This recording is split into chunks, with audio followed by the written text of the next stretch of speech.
Far out in the uncharted backwaters of the unfashionable end of the western spiral arm of the galaxy lies a small, unregarded yellow sun.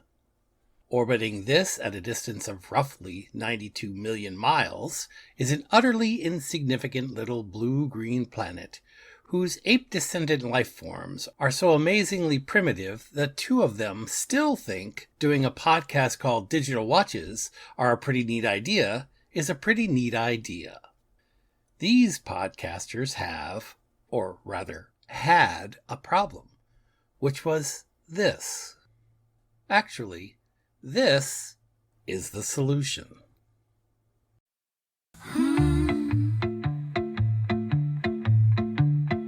Two men, two amazingly primitive men, thought this was a pretty neat idea.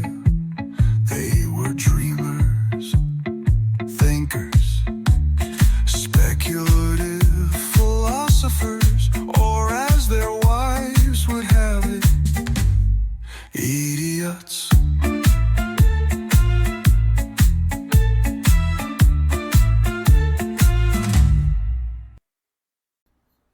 Hey, Bryan, what's this? Well, Jeff, this is our review of the BBC radio broadcast of the book by Terry Jones, Starship Titanic. It was released in 2021. Right. And it was directed by Dirk Maggs. I saw that. I was so excited when I saw that. Well, I should say saw it because I didn't look at it. but I did hear it at the very end of the broadcast, yes. Yes. And it was adapted, though, by Ian Billings. Okay. And do you think they fixed it? Pretty much. I mean, I don't know how much of the review we want to do about my overall impression until we get to the end. Yeah, we could do that. I think there's a significantly better program here than perhaps the book represents it. Right. Well, there are a couple heavy hitters in the cast. Mm-hmm. We have Simon Jones, who is Dirk Gent who's Arthur Dent from the TV show and the radio play, and he's also the holographic recording in the movie of the Magrathea missile launcher. Right. And the surprise for me was Michael Palin is the Encyclopedia Galactica, and I did not recognize his voice even knowing it was him. Yeah, and you know what I was thinking? And I agree with you. I was surprised by his voice. And I think it's because, oh gosh, I mean, if you think about it, 2021 is not that long ago, just 3 years ago. And you and I were enjoying Monty Python, close to 40 years ago now. Yes, right. Isn't that correct? Yes. So the young man we knew of Michael Palin is a little older now, and he was older than even we are. So, right. Yes. I think its age has caught up with his voice. I think it has as well. One of the things I found interesting about this production is that the way it's put together, to me, does not convey a feeling of time passing. Like, this entire thing seemed like it was in real time, and it all happened in an hour. Oh, absolutely. Yeah, that was one of the things that I noticed as well when I was listening to it. It seemed to transcend any block of time, and they didn't even make any effort to indicate time had passed.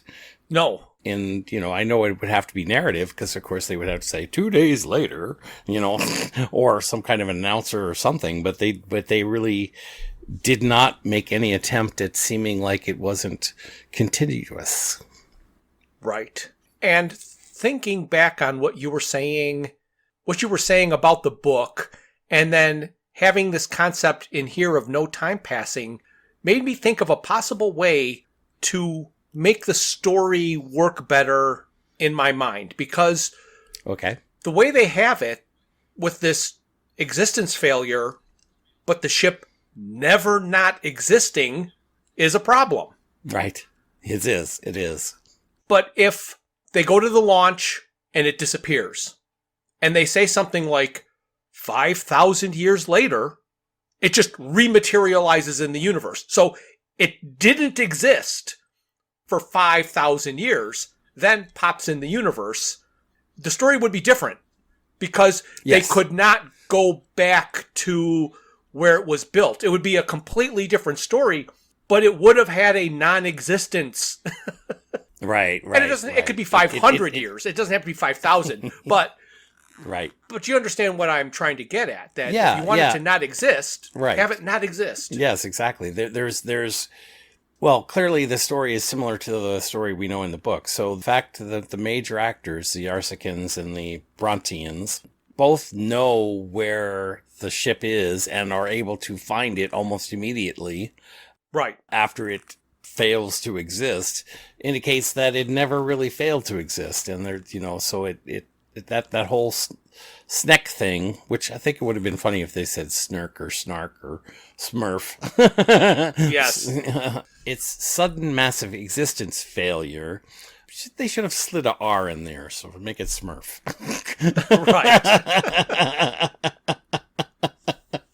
Right. Or what I'm thinking now is maybe this is some strange usage of the phrase existence failure, of which I wasn't previously aware.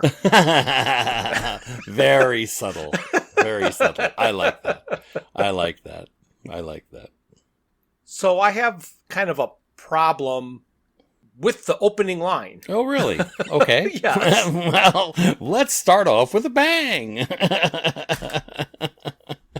In my logical mind of the chronology of the Starship Titanic that I may or may not have discerned from studying with Professor Urban Chronotis, the Regis Professor of Chronology at St. Sed's, or as he's better known, Reg, right, is that it was built, it was launched, it disappeared, and it reappeared on Earth. Right. So the opening line is, the intriguing and altogether bizarre story of the Starship Titanic began not, as many believed, at the launch ceremony on the planet Bloranton. Prior to the incident with which the ship became synonymous, it began on a somewhat inconsequential planet. So the story begins on Earth. Where does the story begin? In our show here. Yeah, exactly. Well, and I think you're gonna hate the semantics of it. So hold on for 1 second. Okay. Hold on. Let me listen to something. Okay. So here's what you're gonna hate about what I'm about to say. Okay. If you can make sense of this, I'll be happy. Okay. He says in the beginning of the story, he says, the intriguing and bizarre story of the Starship Titanic. So, in essence, he's saying that not just the story of the Titanic, the Starship Titanic, but the one that's intriguing and bizarre. This is a different story that's related to the Titanic ship, but it's not the story. It's the bizarre story of it. Are you following? Right. Yes. So he's making a distinction it's the bizarre between... story. Right. He's making a distinction of the mere fact that it existed and disappeared from this. Okay, well, that was an exciting story, but this one is the bizarre story that started on Earth. Okay, I'll 100% agree with you. Okay. Then start the story with the hotel that gets crushed. Yes. You're right. Don't start at the launch ceremony. Right, exactly. You just told us that that's not where it starts. Right. Then they start at the launch ceremony, where they could have found a way to start the story on Earth and then do a previously on. Right, exactly. You're right, exactly. No, I agree. It was bizarre that they wrote it that way, but I kind of understand what they're trying to say here, The video game starts on Earth. There is none of the other background. Right. And you know what? I think that the other thing that we'll discuss probably in detail here at the end of, well, I mean, so we'll start now. This BBC broadcast is more in line with the video game than it is in line with the book. Okay. I didn't put that together, but I'm not going to say it's not, because I didn't look at it that way, but all I know is that I think there's only one dead body of one of maybe Skreliontis in the video game because he was clogging up the succubus. Right. Yes. But other than that, none of this other stuff is there with the launch ceremony. Well, you're right. It isn't. But the speed of the story is more in line with the video game, definitely. Right. And there's some other details I'll try to hold off till the end. You know, I'm really good at holding it off to the end, aren't I? Oh, hold on. After I go through this whole thing, they do start the story on Earth. They do introduce Lucy and Dan and everybody before they go to the launch ceremony. Yes. So I'm going to have to believe in your bizarre semantic do you know what I mean? Yeah, exactly. I mean, I hated doing it, but that's the only way that makes sense. Yes. Yeah. It does. And it does seem strange to do it that way, but now I have to try and, even though I have in my notes where it's starting here with Lucy, Nigel, Dan, and Nettie, because it's so fast. It's like they introduce the characters and then it's off to the launch ceremony. It's a split second.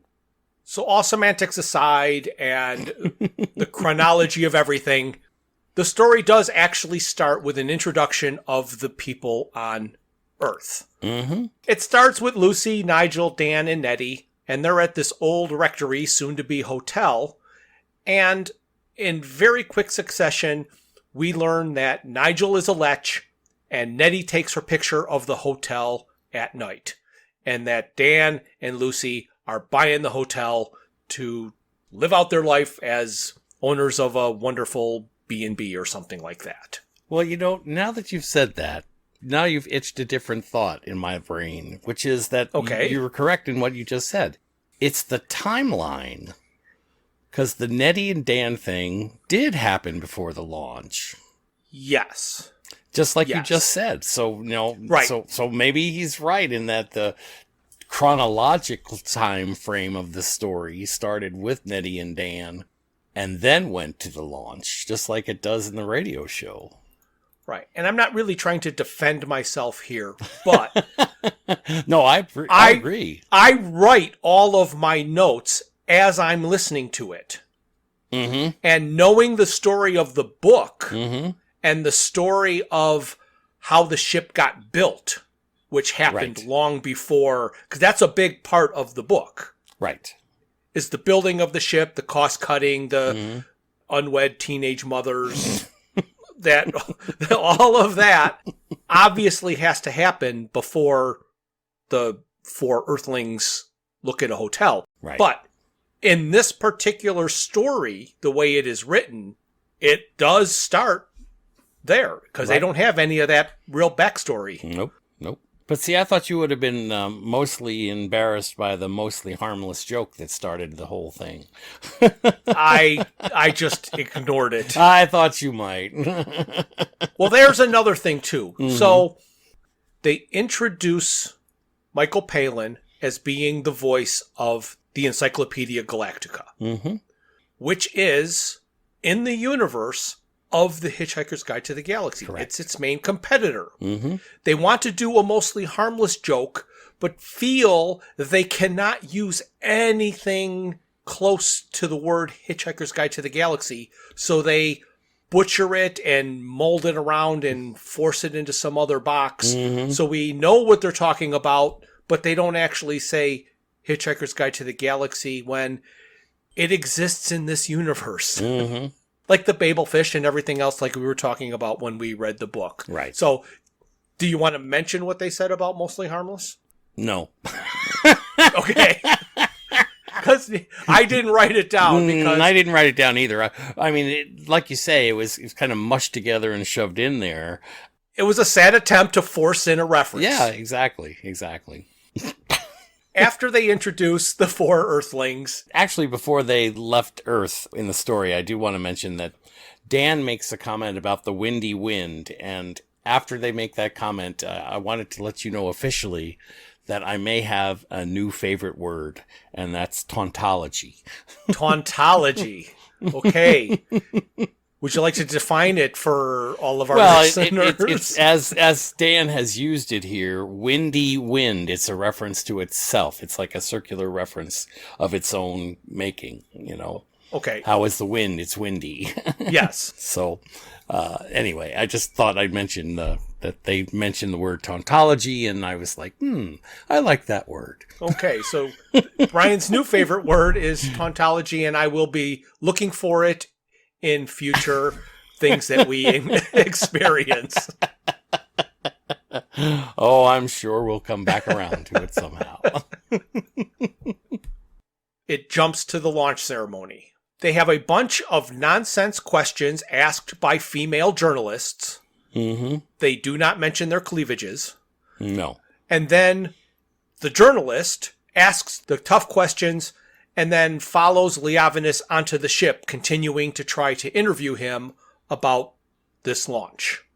And as they're wandering through the ship, just like in the book, things don't seem to be finished and bots are malfunctioning. They offhandedly mentioned a parrot. They didn't run into the worker, but he just mentioned he ran into a worker who mentioned he's looking for his parrot. So there's a lot of hearsay in this edition. Right, exactly. One of the things I kind of found funny is that Leavinus was being followed around by this journalist and he wanted nothing to do with him. And he found a way to trap him in the elevator and send him on his way. And then he went to go find Titania. Right. And then once he got there, she explained what was wrong and told him that Skreleontis did it. Right. I like that we're doing this after doing the book because there's so many things that run through your mind. They go by before you can write them down. Mm-hmm. And so you miss a lot of stuff. And then when I'm re-listening to this, I'm like, oh yeah, this is something that I was wondering. So the book states that the ship stood veiled in its attractive pink silk sheeting. Mm-hmm. This also starts with the ship veiled. It says the ship was veiled. Since we know that if the keel is on the ground on Earth, right, it reaches up into the clouds before it gets to the hull. Mm-hmm. I'm sure there's some kind of a platform that they're on hull level during this launch ceremony, but how much sheeting was there? And how heavy was it? Oh, gosh, yeah. It had to be huge. I bring this point up because it reminded me of this weird fact that I found fascinating. Okay. The iconic light orange color of the space shuttle external tank came from its natural spray-on foam insulation, which was left unpainted because it added unnecessary weight without significant protection. Right. So they don't even paint something to cut down on the weight. And they have a pink cloth the size of a city block draped over that they're going to just like all pull at once and unveil it. Yeah, it's quite a miracle that chiffony pink cloth they have on there. And how could you even enjoy what the ship looked like if you're standing next to, like, enjoying the entire city block from standing in a doorway? Mm-hmm. Like, you can't even see everything. So I kind of find that funny, the whole logistics. Right. And how long would it actually take to fall from the top of that ship all the way down to the bottom? And you don't want to be in the way. No, that would be treacherous. So Leavinus knows that Skreleontis is in the first-class restaurant, so he goes to confront him. And Skreleontis confesses that he's scuttling the ship for the insurance. And they have a fight, and Skreleontis thinks he killed Leavinus and runs away. And he runs past the journalist and tells him about the bomb. And then the parrot knocks him through the handrail into the central well. So this was all a bing, bing, bong. Skreleontis is down the well. Right. So then we're back at the launch, and the ship was launched somehow remotely with no passengers or anything because it was its maiden voyage. Right. But they never had passengers get on the ship. It's another thing I didn't mention in the book. Like, this was its maiden voyage, and they were doing a launch, and they launched it. But there were no passengers on board yet. Right. Well, in the book, they do mention the fact that the intention was for it to do some kind of a circle route and return and then get loaded up with the regular vacationers, etc. It is mentioned in the book that way, but it is not mentioned here. No, it's not mentioned here, and I didn't catch that in the book. Yep. But it's there. That's like sending the roller coaster around once just to make sure. I think that's really literally what they were suggesting, But it definitely fit the idea of the scuttling. I mean, would they have wanted to have been mass murderers? I don't think they would have wanted that. So maybe that's why they scheduled it. Yeah, exactly. Yes. Mm-hmm. Okay. Mm-hmm. Back on Earth, the Starship Titanic arrives on top of Dan and Lucy's hotel. In this, the three of them were abducted rather than going onto the ship willingly. Right. And Leavinus got in Nigel's car. Right. Again, boom, boom, boom. and yes, one of the funniest things I think about this particular part of the radio show is where Nigel is calling the police officer. And Nigel describes the gentleman getting in the car and all this kind of thing. And the police officer's like, well, none of that sounds illegal. So I tell you what, do feel free to call back when something actually illegal happens. And he says, perhaps a little tonic with it next time, sir. So they slid in the gin and tonic reference. Yes. Just like that, implying that Nigel was rip-roaring drunk. Right. So on the ship, they are issued their pets or their personal electronic thingies and discover that they have a class problem. Dan's trying to get upgrades. Lucy goes to find oxygen. And Nettie goes to the engine room and finds the bomb and gets sucked through the window containing the black hole. And it was about that fast, too. Yep. That's about right. I did like that whenever they talked about the bomb, and every time the bomb said it was a mega scuttler, it added TM. Yes. For trademark. Every time. And it didn't get old. Right. And then they would do it for a couple of other things later. But yeah, so the bomb is a mega scuttler. TM. Lucy meets the journalist and goes to the engine room. At least in this, the confusion is over what the button was labeled that resulted in the journalist wanting a cinnamon cappuccino. So it wasn't a weird thing about a dog. He thought he was going to get a cappuccino. He thought it was the Drink-O-Matic thing. What is it called?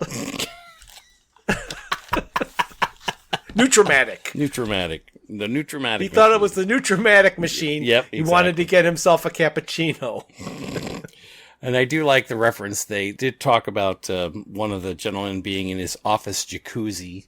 Yes. Yeah. While receiving orders. And then while Lucy is waiting for the gondolier, I'm not sure why they did it this way. They are British after all, so there must have been some humor in it. But as the gondola comes up to her, she says, I think my boat just came in. And I'm like, boat? Isn't the joke ship? Yes. I'm like, oh, okay, that must be British humor that I just missed. Right. Oh my gosh. So again, they all meet in the embarkation lobby, and Lucy was choking the rude desk bot, and that is what freed Nettie from the grip of the black hole. And then she upgraded everybody to first class, because when she was spinning around in the black hole, she gained several million light years of travel miles. And it was about that fast. Yes. There, I said it for you. You didn't have to say it this Thank time. you. I was just going to copy and paste my first. Oh, I tell you what, though, I got a kick out of this. And I'm like, I had to listen to this like 5 times. And I wasn't even sure at the end of that whether I was correct or not. Because, again, they just came this close. When Nettie goes to the sauna, okay, and she's introducing herself to the sauna bot, whatever, the sauna bot lists off a list of sauna specialties that were available. Among them were nose hair clippings. Yep. And nipple shading. Okay. And then the one that kept me listening over and over again was a gentle slap with a chaffish. Now, I said that the way I kind of heard it, but as it turns out, the word is actually chaffinch. Okay. Which is a small, colorful bird that is very common in the UK. Okay. So I'm thinking, oh, a gentle slap with a small, colorful bird. So all these Monty Python people, and it wasn't a fish? Yes. But it almost sounds like fish. It does. I thought, okay, they must be joking about a slapping fish here. Yeah, but the fish slap. In fact, dance. it was a bird. It was a bird. They just missed it by that much. Right. But again, I think they did it on purpose. Yep. So while Nettie was doing that spa thing, the other three go to the bridge. Mm-hmm. And on the bridge, there is no captain. Or rather, a wholly and completely absence of something resembling a captain. And this is because Brabastagon could sniff out a smef and jumped ship. Right. He left a message. Mm-hmm. So long, and thanks for all the fish paste sandwiches. Yep, I got that one. Who was the message for? Since the ship was about to blink out of existence. I don't know. Okay. For the devotees of Douglas Adams, that's who the message is for. Right. But I did also get a kick out of the fact that when Lucy went down to the engine room and was trying to gain access to the engine room, she whips out her John Lewis loyalty card. And I'm like, what the heck is a John Lewis loyalty card? Well, I looked it up. John Lewis is a department store in England. It's got some kind of a little hoity-toity from what I can tell from the website. It still exists. I think it has like 3 or 4 locations. But I got the biggest kick out of it because I was like, well, what can this loyalty card get you? And they have a loyalty option. Okay. That you can get if you have this card and have enough points. And what you will get is that this reward entitles you to 1 regular hot coffee and a serving of cake. In addition, a milk alternative is included. Oh, all right. So this is what you could expect from your John Lewis loyalty card. Right. Oh my gosh. So when the captain jumped ship, they said what happened to him, and they're able to force in 2 more hitchhiker references. Right. So they said that he miscalculated his destination coordinates and ended up in a parallel universe on an almost identical ship, except everything was slightly to the left and mauve. Yes. And your other moniker, is a good reference for that. Right. Have we even mentioned that in the podcast ever? Yes. Yeah, Okay. like way in the beginning, like first episodes or whatever. Do you think anybody will remember? No. Shall we remind them? No. We're going to skip right over that. We're not going to worry about any of that. Oh, man, that's no fun. Okay. So at this point, they are attacked by the Yasikins, who are claiming that they are the rightful owners of the ship because they built it and were not paid for it. And they destroy it and repair it and destroy it and repair it. And then they also describe the simulated destruction, or SD gun, which gives you all the pleasure of blowing somebody to bits without actually blowing them to bits. So did you, I'm sure you caught the reference to more of our Monty Python friends here, right? Okay. As Captain Bullfast comes onto the ship, and he is actually taunting the rest of the crew that is there. He says, "You scummy little life forms." And did his accent not remind you of the French soldiers from Monty Python? He did have a very French accent. But it's funny because it didn't actually maintain its Frenchness as it went on. It kind of morphed into some kind of a Germany French that I didn't quite get, you know? Yeah. But I did love the fact that they got the housed end joints in there as one of their jokes. Yes, they did. Yeah. So Nettie arrives, and she's all revitalized after her spa treatment. And Captain Bullfast and all the Yasikins fall in love with her. Mm-hmm. And then again, while I'm listening to this, it does kind of bug me, or it's been bugging me, that they keep basically explaining that the ship they are currently on blinked out of existence, but nobody is questioning why they're there. Right. Like, if they just said the SMEF in the beginning and never referred to it again, that would be one thing. But they're continually reminding us that it blinked out of existence. Mm-hmm. Yet, there they are. It never actually failed to exist. Right. So they are met by the Blorontinian loss adjusters, and they are claiming that they have the rights to the ship since they had to pay out the insurance money, I guess, after its existence failure. There is another battle where the Blorontinians run away due to live fire. Dan, Lucy, Nettie, and the journalist run into the engine room, and Nettie gets the bomb to start the countdown for the last time. Right. So now that the bomb is in its final countdown, they're going to try to defuse it. I do like the fact that Bullfast reminds Nettie that they are a marauding band of bloodthirsty craftsmen. Right, yes.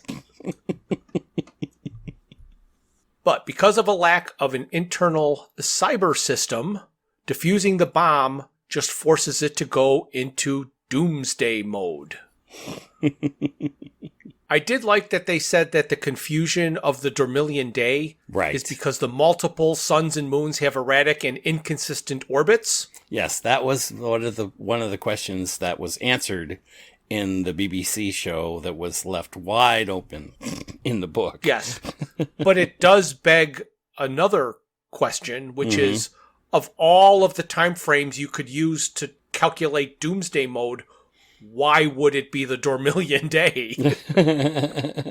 Well, it is a Dormillion bomb, isn't it? Is it? I thought it was, yes. Oh, it is Dormillion. Okay. Okay, yeah. Yeah, I'll do a rephrase.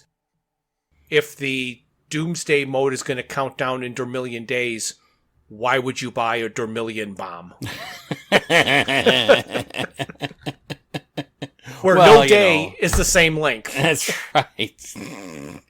Oh boy. I tell you, it's interesting because the only other story I've ever read or listened to or heard about, and I've done all three of those, is the three-body problem, where the days are random and or non-sequential. So it's a fascinating concept that you'd have rotations that are not synchronous.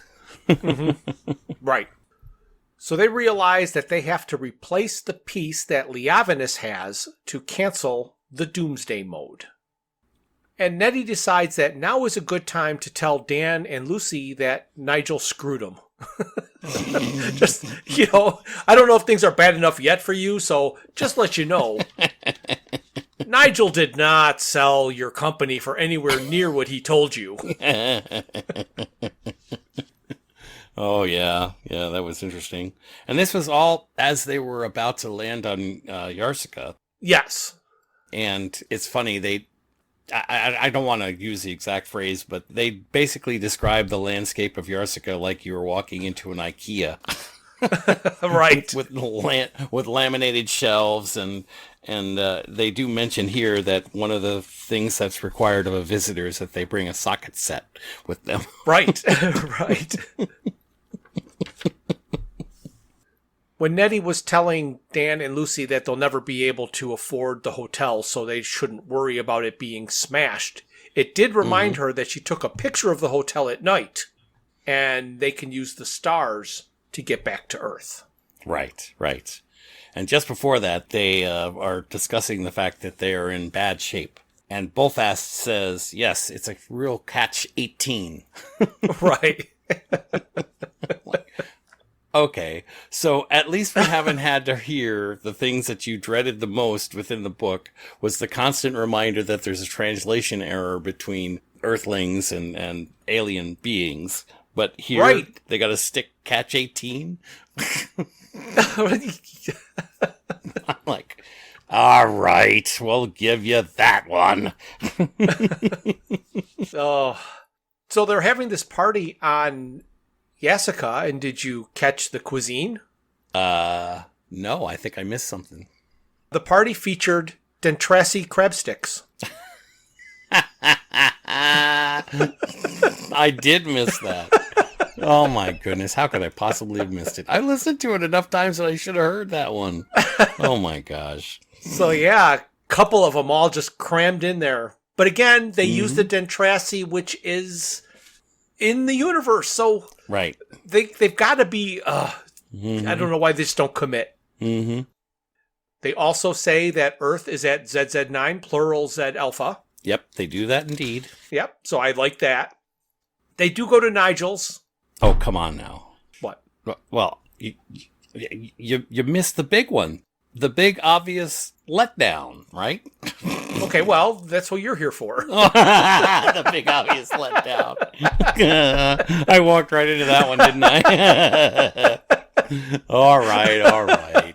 So they're having the party, and Nettie realizes that she took the picture and that might help them locate the star system and return to Earth, and it's on her phone. So she runs over to where they're holding a raffle. Yes. Because here on this version of Yarsica, you're supposed to steal your guests' personal belongings and then raffle them off. Right. So they're in the middle of the raffle. Her phone is the object that's being raffled off. And they pull ticket number 43. You can't get mad. We use that joke. That's true. We use the joke. We do. So, there they slapped it back at us, right? Yes, they did. So they go to Nigel's, and he tells them that he brought Leovinus to the Oxford police station. Mm-hmm. They get him, they get the shard, they go back to the ship, they repair Titania, they defuse the bomb. All uneventful. It was just, okay. Yep. This one's on rails. That's right. And it was kind of funny, though, that as Nettie is walking in on Nigel is scamming someone out of their credit card number and CVC code. Yes. Right. You mean he wasn't just an Etsy seller that was trying to just complete a purchase? No? Oh, man. I thought it was funny. Oh, it was. It definitely was. And then I guess I kind of like this and I understand it because no matter how they end it, somebody's going to say, I don't like the way it ended. So he states, Michael Palin that is, of the many alternate endings are, so these are just some of the alternate endings, whatever ending you're hoping happened. Yes. They're multiverse, it happened everywhere. Yes. They couldn't possibly list them all. Mm-hmm. So Nettie becomes the CEO of Starship Titanic Hotel, which is funny because she was not part of the ownership of the hotel on Earth. No, she wasn't. Dan and Lucy got married. Mm-hmm. Apparently, kept his hands to himself this whole story. Mm-hmm. And the parrot broke through the fourth speaker and became face-to-face with the Encyclopedia Galactica. Mm-hmm. The parrot was disappointed in the happy endings. The Encyclopedia Galactica pushed a large, friendly button labeled, in case of emergency, and the Starship Titanic was reconfigured into a computer game. Exactly. Which I guess is kind of funny, except for the fact that I can't say it would be easy to play the Starship Titanic now. No. Yes, there's a site you can go to with versions of old computer games that they have somehow put in some kind of flash program that will let you play it on your computer now. But this is 2021 and they're almost promoting a computer game. If somebody didn't realize this was a computer game, they might go, oh, let me find this game. But you can't. Right. Oh my gosh. And thus ends the tale. And it's funny because before either of us listened to this, we were asking ourselves and each other, how could they possibly cram all of this information into 1 hour? Well, they did it. And the primary way that they did it, they removed all sexuality from the book. Yes.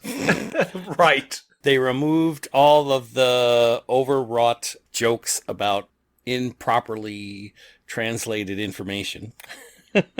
Yes. They removed all the personalities of the 4 major players. Yes. They had absolutely no personality. Obviously, they were well performed. I mean, I'm not complaining about the performance at all. In fact, I like the BBC in general. Dirk Maggs did an awesome job.